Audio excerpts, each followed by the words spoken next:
قرآننا والسنة بفهم خير الأمة، أكرم بهم من سلفي فاعضض عليهم واقتفي، وكلهم متبعا لزائغا مبتدعا.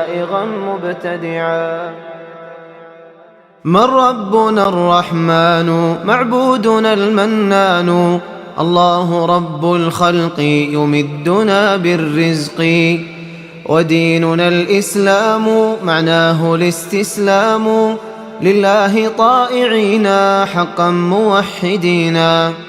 ثم من النبي محمد الزكي؟ और अल्लाह की तरफ लौट जाने का मतलब ये है कि जब अल्लाह ताला इसको उठा लेगा, सीनों से भी निकाल देगा और आप के अंदर जो लिखा है वहाँ भी मिटा देगा अल्लाह ताला।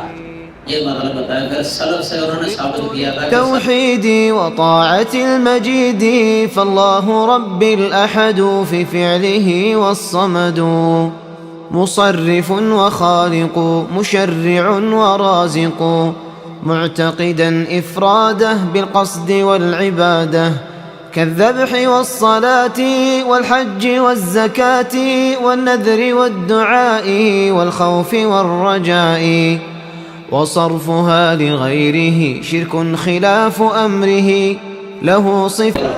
क्योंकि जब पूछा जाता है कि अल्लाह कहाँ है, अवतरण तो कहते हैं कि अल्लाह के बारे में ये सवाल ही नहीं हो सकता है अल्लाह, ये सही नहीं समझते मुतकल्लिमीन।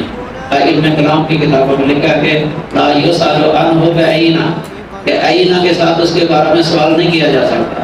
हालांकि ये हदीस जारिया मुस्लिम के अंदर आती है ना, जब नबी सल्लल्लाहु अलैहि वसल्लम ने लौटी से कहा अयना अल्लाह, قال في السماء، قال من أنا، قال أنت رسول الله، قال آذكها فإنها مؤمنة. نزل وليس بالمخلوق أو ناقص ملحوق،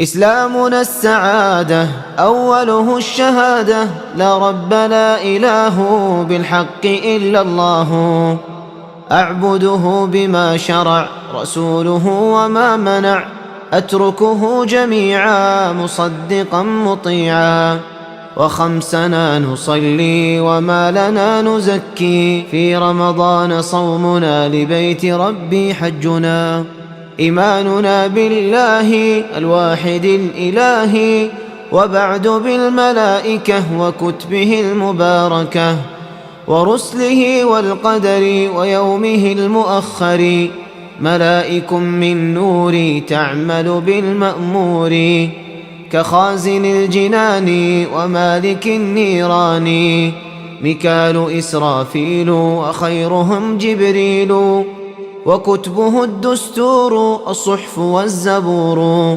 التوراة والإنجيل وختمها التنزيل، ورسله بالحتم أفضلهم ذو العزم، نوح فإبراهيم وبعده الكليم، وبعد عيسى أحمد الخاتم المؤيد، وقدر الوهاب بالعلم فالكتاب، فشاءه ثم برا فكون المقدس.